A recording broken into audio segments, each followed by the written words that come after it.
around whatever you want. Okay, so for this problem, what were the key points? You have M is 42.5 plus or minus 0.5 grams. You can convert units at this moment to kilograms or save it for later. Either way works as well. I'm going to go ahead and convert it. And how is a gram related to a kilogram? Right, so I'm going to multiply by 10 to the minus 3 kilograms. We have the diameter is 1.95 plus or minus 0.05 centimeters. So I can convert that to 1.95 plus or minus 0.05 times 10 to the minus 2 meters. Okay, guys, I'm going hoarse here. I want people to hear this. Okay, respect is a key thing about our classroom, right? Okay, so what is density? Is it on the formula sheet? It's not. You don't have something like this, where M equals density times volume. Well, that would be something you put down in your notes to prepare for the next test, right? If it's not there, you got to make sure we're aware of that. Sir? Oh, it's there. Okay, so we're looking for rho, right? We're going to get there. But we need to do it now. So I'm going to write out that rho is M over V. Do I have M? Yum, yum. Do I have V? No. Now, what's going to direct me to what I need to do is to read the, well, actually, I'll get back to that. I apologize.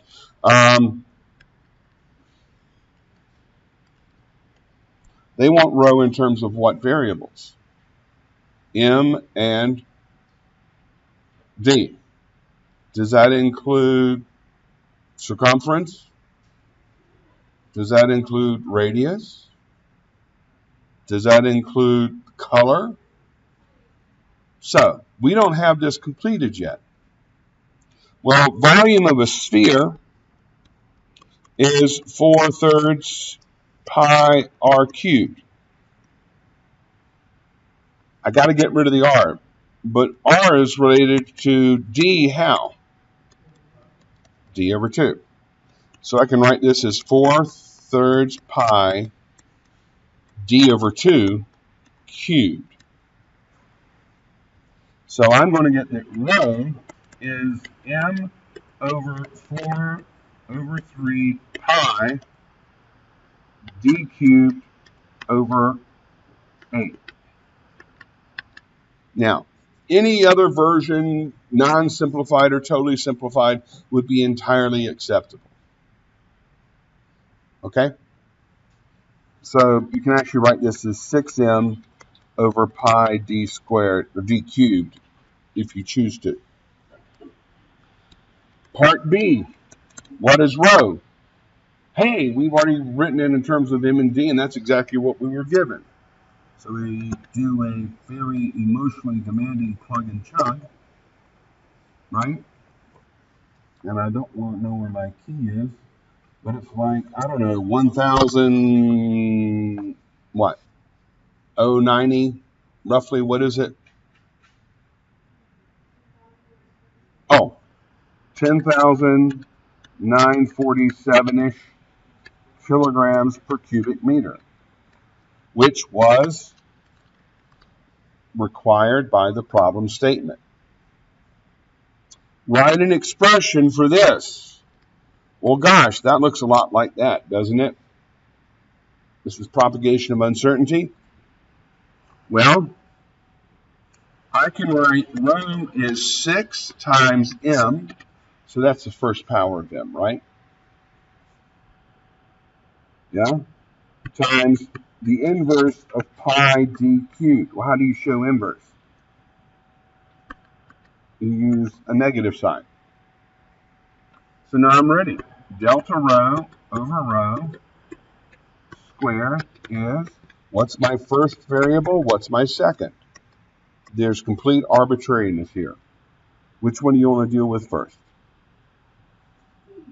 D. So I have delta D over D, but what do I have to multiply by? Right, I have to multiply by the power, -3. Over here, the last thing to tidy up is delta M over M times what power? 1. If you take the time to write out the density in that form before you determine the overall uncertainty, it makes writing in the values much more direct. Okay? And so you can calculate that, and then you get the uncertainty by doing, call this, I don't know, X.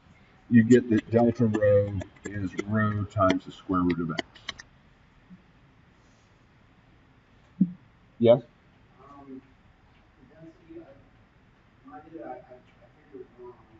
It's got a massive number, but it's the same. It's just off by a couple of decimal places. Uh-huh. And I just checked it in my math, I've done it a few times, and I'm getting the same answer. Well, let's look at it together after class. Okay? Okay, cool. Now, this last answer, delta rho, could have been written in grams per cubic centimeter if you wish. Now, there was a bonus point I offered you, right? I said, can you write the meaningful value of this? So this is like 10,947, and delta rho was what? Was it like 400 or something? What was it? What'd you get for delta rho? Somebody got it right. So 851. Okay? So how do I write this meaningfully?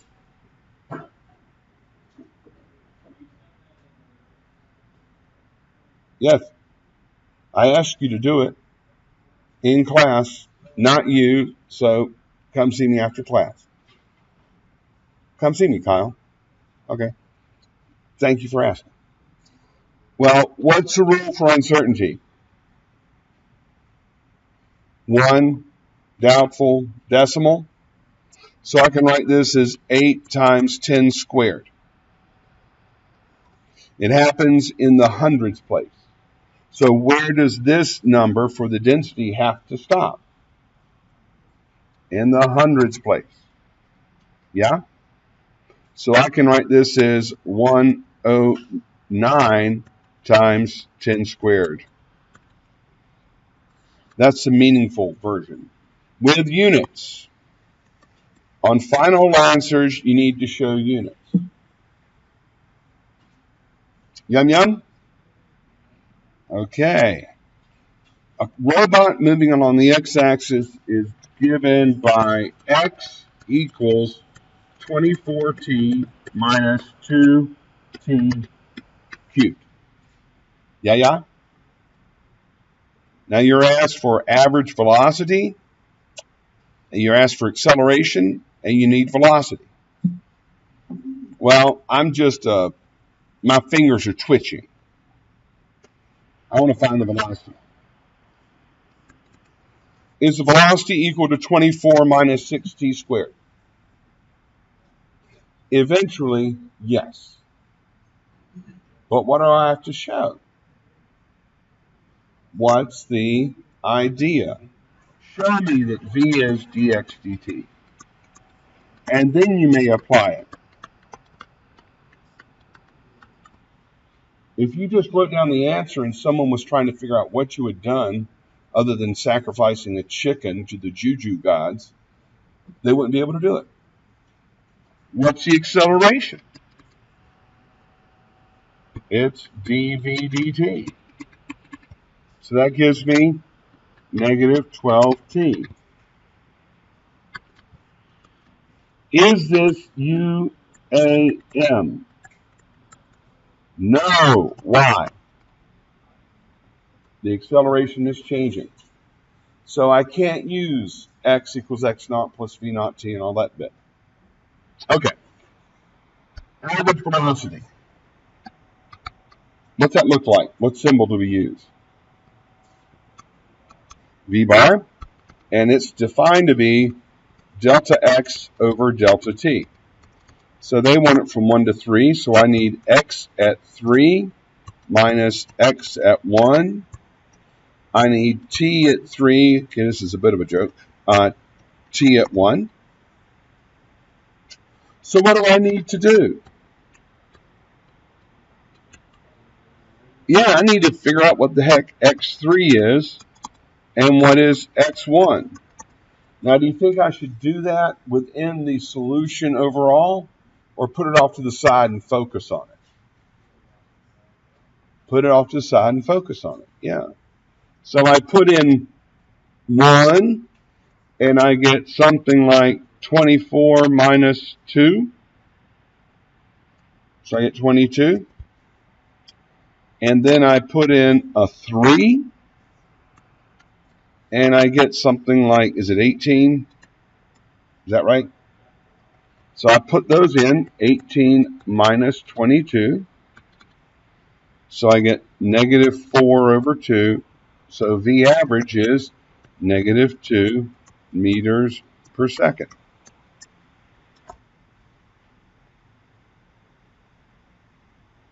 I don't care how you solve the algebra as long as you don't invoke miracles or deities.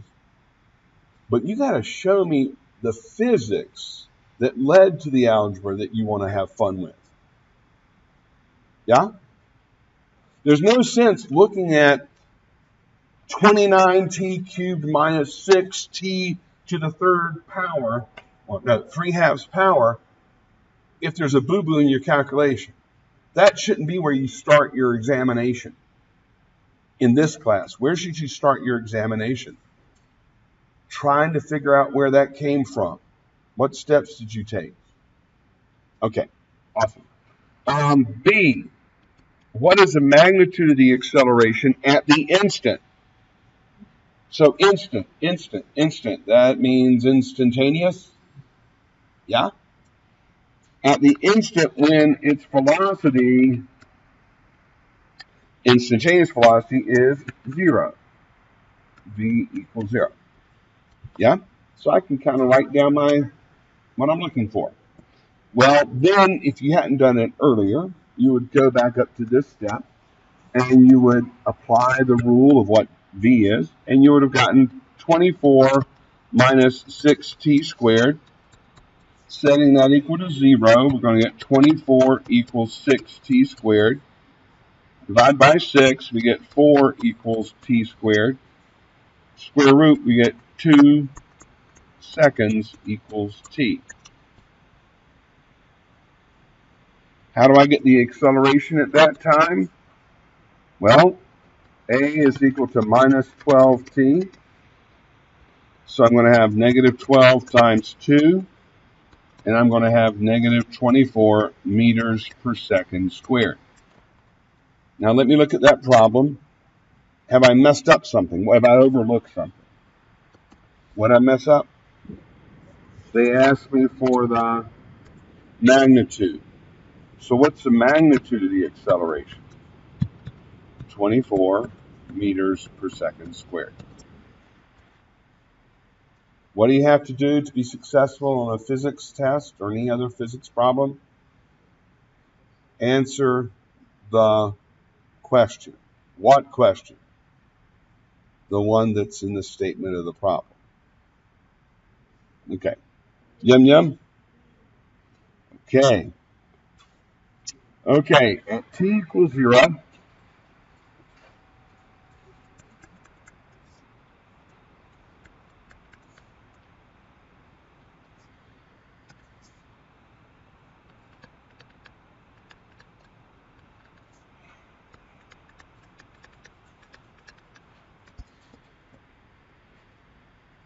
okay, yum yum, cool. Is this uniformly accelerated motion?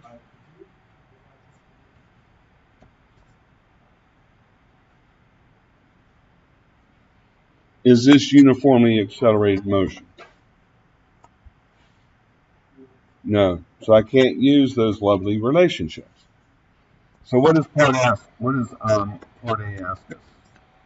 Average acceleration between 1 and 3, and B, the velocity at 4 seconds.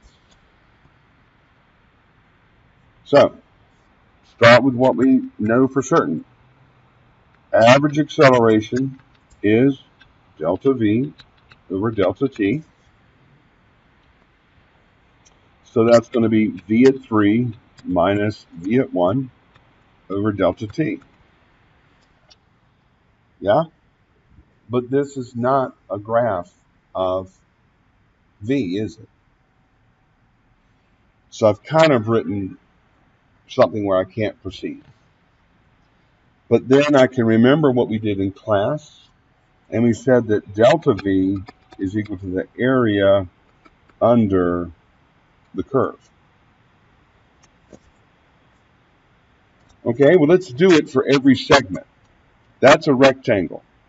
4 times 1, that's 4. I have no idea what happened there. Okay, what about this? What shape is that? Rectangle. 4 times 1, that's 4. What is this? It's a trapezoid. So it's the average height, 4 plus 2 over 2 times 1. So that's going to be what? 3. And what's this area going to be? 1/2, 2 times 1, or 1. Did everybody see what I did? Because in this problem, for part A, they're asking me about this range, 1, 2, 3. So that means I'm going to have A equals the area between 1 and 3. So that's 4 plus 3 over 3 minus 1, 7 over 2, 3.5 meters per second squared. Yum yum? Okay. How about B? What is V at 4 seconds? Well, V is dx dt. That's a problem. We don't have a graph of x, do we? So we got to scrounge a little bit. We got to scramble, right? Do we have an expression for delta V? Why, yes, we do. A is delta V over delta T. So delta V is A delta T. And that's the area. But it's what? At 4 seconds. Where do we know the value of V? At 0. We know that that's 15 meters per second. Yum yum? So what I'm going to do is, I have to go from 0 to 4. I need to find out what delta V is. It's the area under the graph. Do I have to worry about the difference between 4 seconds and 0 seconds? Nope.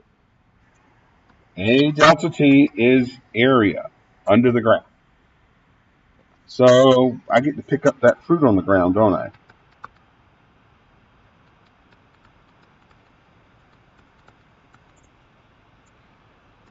So delta V, yay, is 12.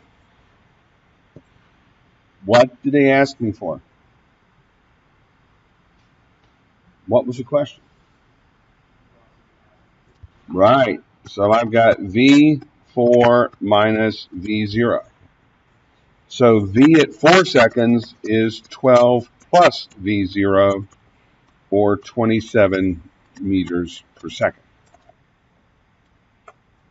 Yum yum? Did we do problems like this? Yep.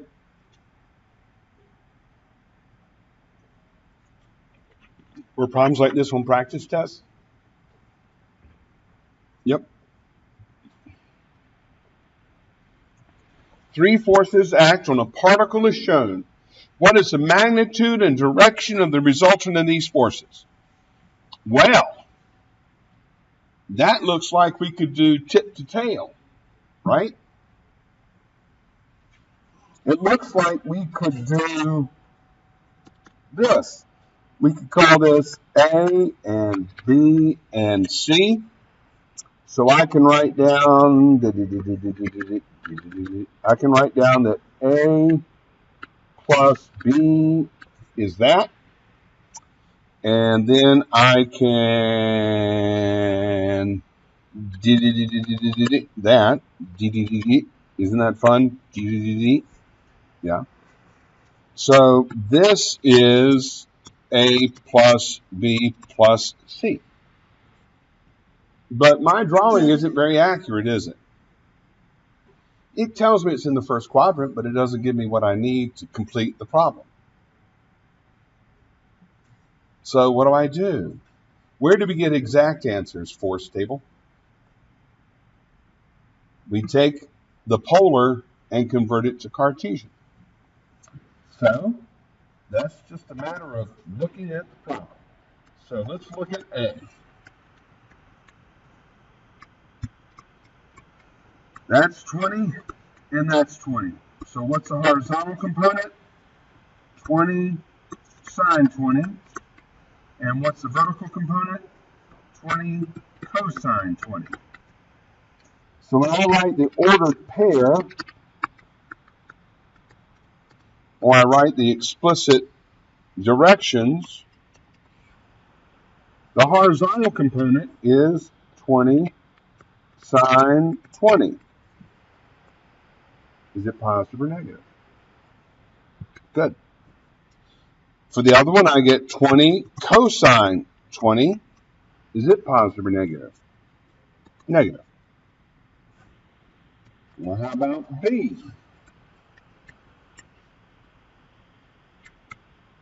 Here's B. Do I need to use cosine and sine, or do I kind of just look at the darn thing? Yeah. So I can write B is equal to negative 30, comma 0. How about C?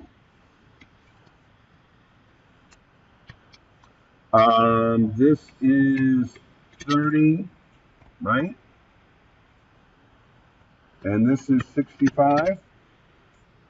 So this side's going to be C cozy 30, and this is going to be C shy 30.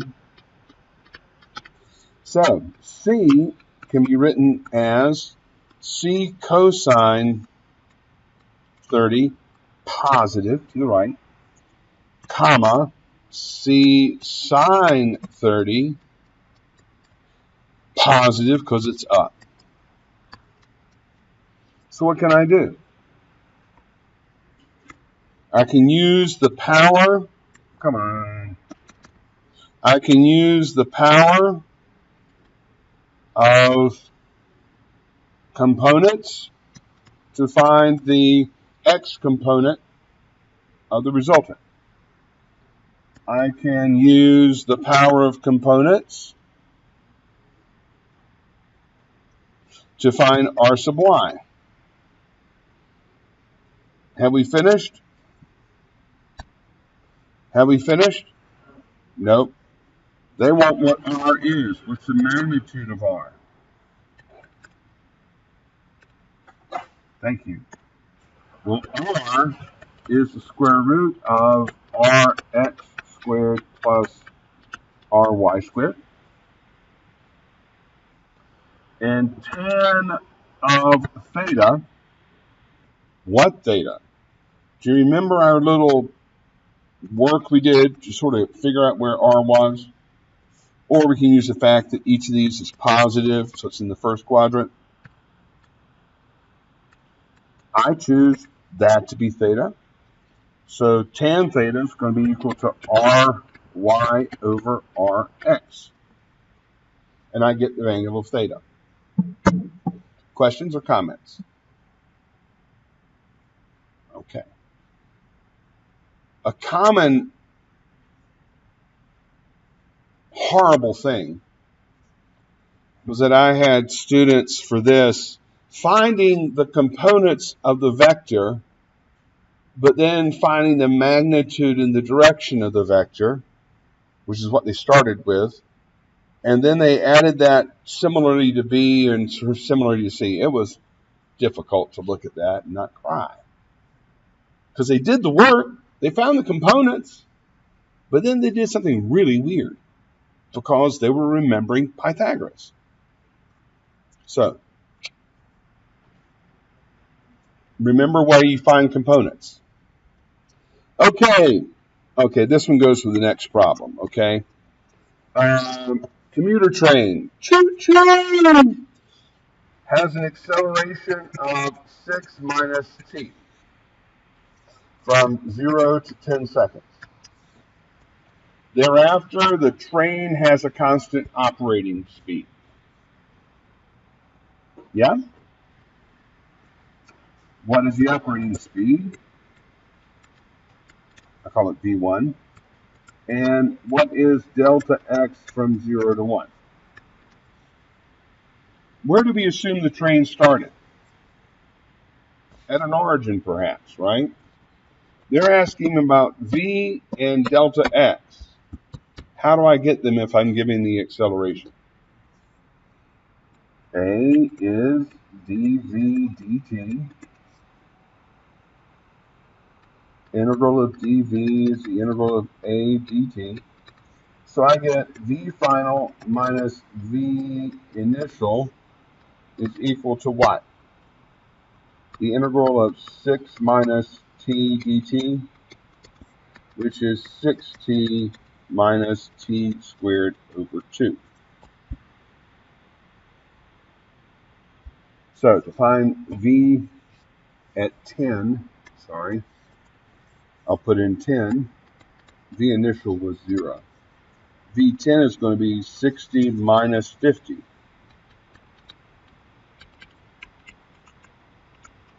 So it's going to be 10 meters per second. Part B. What's delta x? I don't have an expression for delta x. Can I use something like v squared equals v naught squared plus 2a delta x? No. Why can I not use that approach?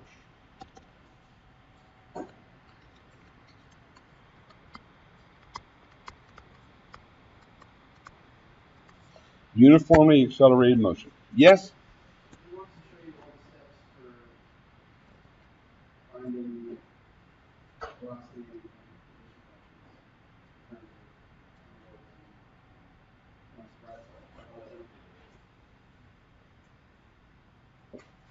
functions. If you were to say, why can't I just write 6t minus t squared over 2? I would ask you, what law of physics is that? There is no law of physics that says velocity is, or delta v is 6t minus t squared over 2. So we always got to start at the physics, which is acceleration equals dv dt. And so I've got to go from there to that answer. Now that's a good thing for 2 reasons. If you think you don't need those intermediate steps and you can get to the answer more quickly, then think, if you write down the steps, you're almost guaranteed to get a lot of credit, because that's where I'm going to put the credit, are the steps. So if you have a clear vision of what the answer should be, filling in the details is going to be directed, right? You'll have an understanding of where you go from here. But yes, I do ask you to do it. I would be happy to give you a test if you prefer. I would be happy to give you a test if you prefer, where all you would have to do is for this question, all you have to do is give me the numbers. I would love that. I could grade it a lot faster. But what's the risk? If it's not right, it's wrong. You don't get any credit. So I'm shaping your knowledge, and I'm wanting to see if you remember not just what the answers were, but how did we get them, in case you might encounter the same situation in your future career, whether it's market analysis or dynamic response of some sort of a, I don't know, engine or car frame. You'll know how to do it, even if you don't know the answer in that case. Do you see the beauty of that? So, yes. You didn't take off. As far as I can tell. Then I did take off for some people. You were lucky. You didn't take off for that. I don't know. Is your credit full? Well, then I took off for some people. You may have shown me a little bit in between. I can regrade it for you if you like. I just didn't put the DVDT stuff. Okay, good. Good. Now, if you wrote something like this, I may have said, okay, that's telling me that's what's going on. But when we're doing something like this, we got to write that down, right? Because that's actually the end line of the problem, right? We evaluate that expression directly in terms of delta V and delta T, right? So that's kind of a critical step. Okay. Man, oh man. These darn diagrams went bad. Okay, but that's okay, because I can draw diagrams. Do you draw diagrams? Too infrequently. Now, if I draw a diagram like this, how much help is that going to be to me? I think I had one student out of 50 who drew a diagram I could use. That's 49 less than I want to have in the future. You draw a diagram, dagnammit. I've got a pile of paper up here. You're welcome to use all of it. I'll try to find some sort of a bolt and nut that'll hold it together. Yes.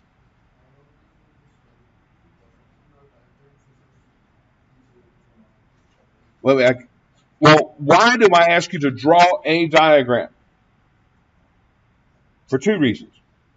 Main reason, you then own the situation. You have actually had to represent on the page what's going on in your own quote-unquote words, but I guess you'd call them pencil strokes.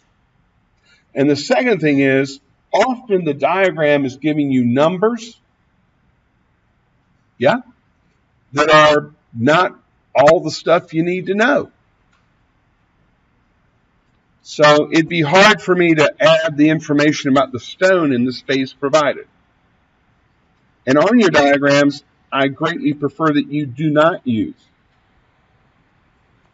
numbers. So here we go. We have a spaceship. I'm going to choose the ground to be my reference. So this is going to be H drone 0. This is going to be H rock 0. So in my table of contents, this would have been H drone 0, and this would have been H rock 0. Now we're going to be solving uniformly accelerated motion. So we got to discuss things. What do we need to solve for uniform accelerated motion? X, V, A, and T. Well, let's see what we can figure out about this. So let's look at the drone. On the original diagram, it's just there, right? But you're going to make it come alive for me. Position. Got that one taken care of. Velocity. Initial velocity of the drone is given. Acceleration. It's not accelerating. It's in air, but it's not freely falling. That's what the little fan blades are doing. Until the battery runs out, and then we have kind of free fall. How about the rock? Yeah, it's moving up really fast. V rock 0. And it has an acceleration, doesn't it? Because the only force acting on that is G down. That's A rock. Do you see how this type of a diagram gets the numbers out of the picture so we don't get confused by the numbers? I can't tell you how many people on a lot of the problems got the numbers all interchanged because they didn't draw a diagram, they didn't label it, they didn't use that label to get the number. It was painful. I had velocities being used as angles. I had distances being used as speeds. That's tough.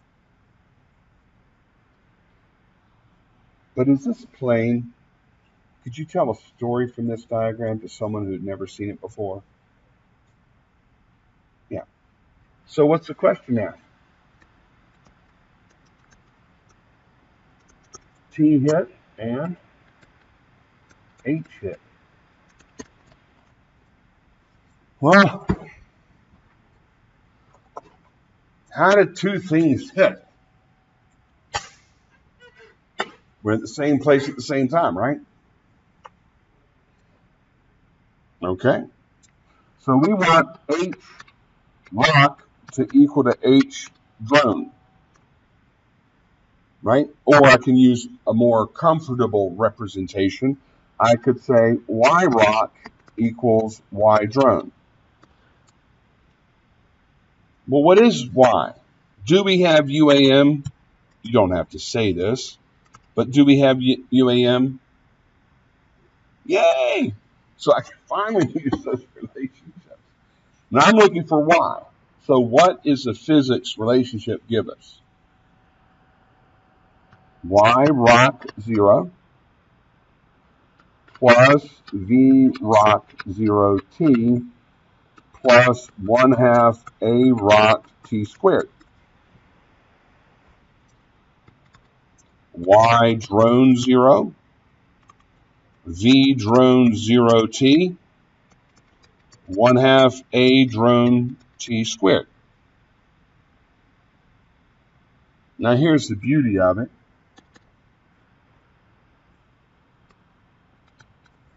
I can do that. I can get rid of one of those terms. Not a heck of a lot of them, but I can get rid of them. That's the physics. What? What? Oh, I'm so sorry, drone. Thank you. Thanks for pointing that out. That would have been weird. Thank you. Now let's further write down what we label things. This is going to be H rock initial.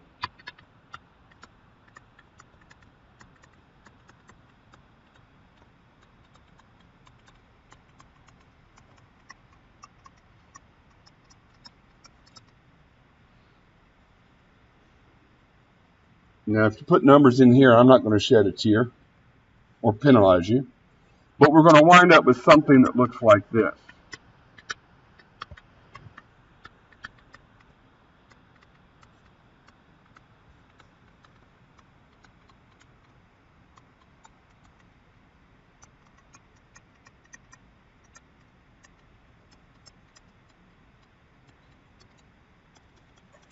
I'm going to get that.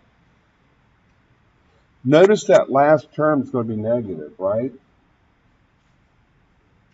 Right?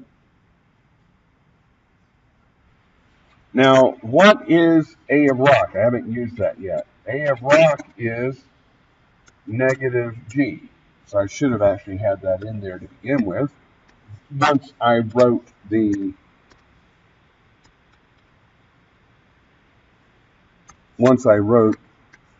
full expression, that is, it's okay to put negative G in at this step. So that's a quadratic equation. Whoops. So you're going to have two roots, T1 and T2, and they're both positive. Okay? They're both real. The first one says you hit the drone from below. The second one says you missed it on the way up. The rock missed it, went up to the high height, and when it fell down, it hit the drone from above.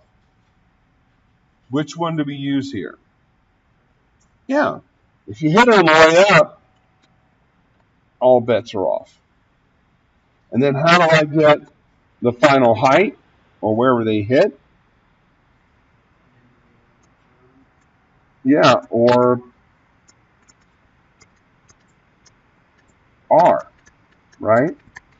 If we use the drone, though, I can use H drone initial plus V drone initial times T1. Yep. Looks good. 17.5 is coming out at me for some reason. I don't know why. But I haven't, I don't know what the number is. Yum yum? Yum yum?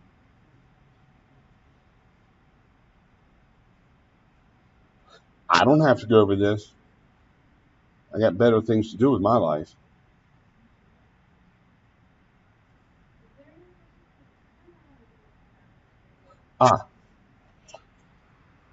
A T squared plus BT plus C equals 0 has a solution. T is negative B plus or minus the square root of B squared minus 4AC all over 2 times A. Is that on the formula sheet? No? Okay. 7. And the sacred words for you geeks is polysolve. Some of you geeks. Okay, graph it and look. Okay. Yeah. Okay.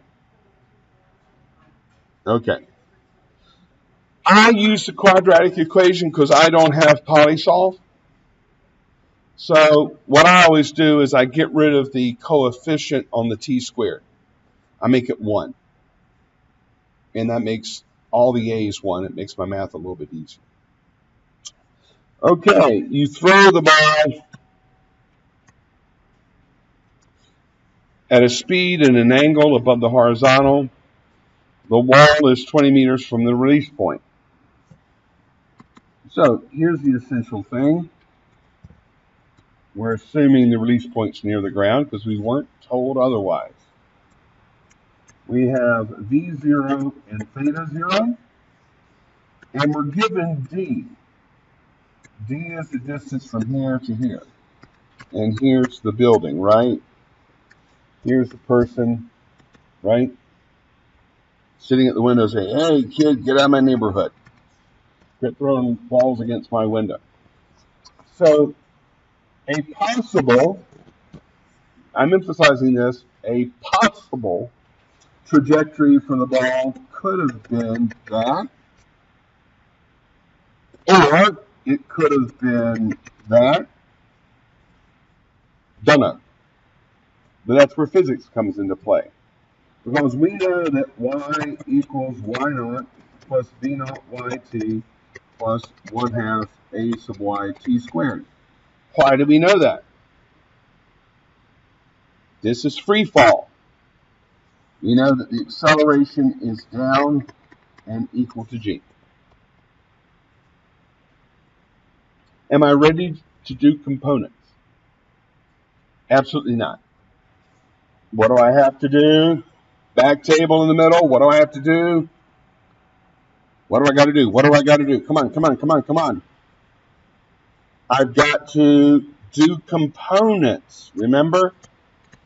I need to know what to put into the component parts.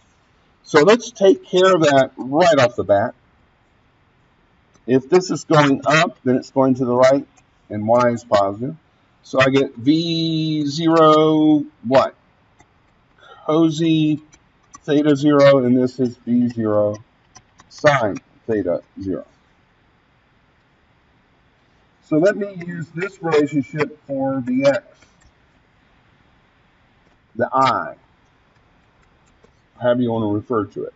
Sometimes I write it to the side and I put a colon next to it as a way to remind me that's what I'm going to describe. In terms of x, we're going to get 0 plus, oh, there's no plus there.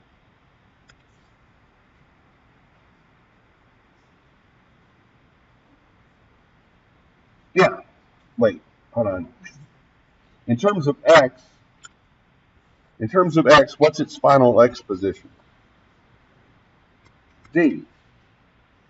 It goes until it hits the wall. What's its initial x position? 0. What's its initial x velocity?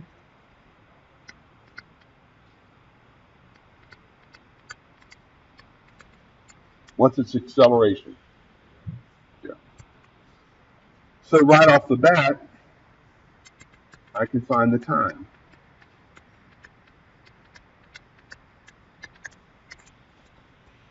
I have no idea. It's 2.75. I forget. 1.4. And some people wrote it as 1.044. Well, what else do we have? Don't we have the y? Don't we want h final or hy final? Where does it hit the wall?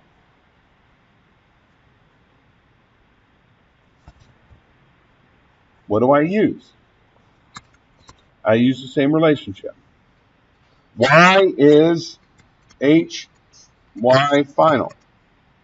Initial y is 0. Initial y velocity is v0 sine theta 0. And 1/2 at squared is going to be 1/2 negative g t squared. Guess what? Quadratic equation. Why is that? The y equation doesn't know anything about x. So it's going to be a parabola. And other than the apex, it's going to get hit twice. Okay. So clearly we're going to pick the lowest time, the smallest time. Part B asks us, is it on the way up or down? There's several ways to solve this. 1. V equals V naught plus AT. Vy is V0 sine theta minus GT. Positive up, negative down. Another way to do it is to say Vmax is what? V0 plus AT max. And you solve for the maximum.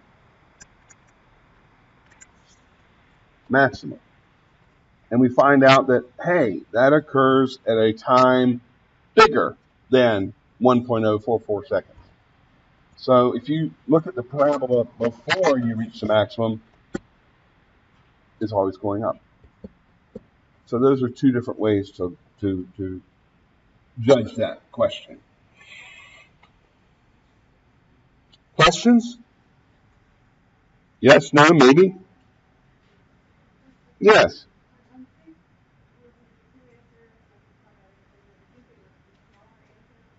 the shorter time.